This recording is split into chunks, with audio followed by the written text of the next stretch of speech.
Kabalo mo nga ang akong sala, imong dakong sala. Mo na yung linya sa mga tao nga dili gustong responsibilidad.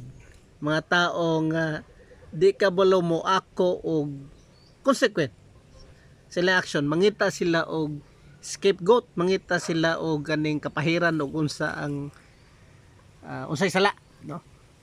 Remember, 2,000 years ago, si Poncio Pilato atong gipapili og kinsa isay between kay Jesus Christ o kay Barabas. Gipili sa tao si Barabas instead kay Jesus Christ. So motong gibuhat ni Poncio Pilato, nanghunaw siya og kamot in pan sa mga tao to show nga dili niya kagustuhan ang maong desisyon. Diya nagsugod ang hugas kamay. Karon kinsa may tawhan nga mahilig maghugas kamay?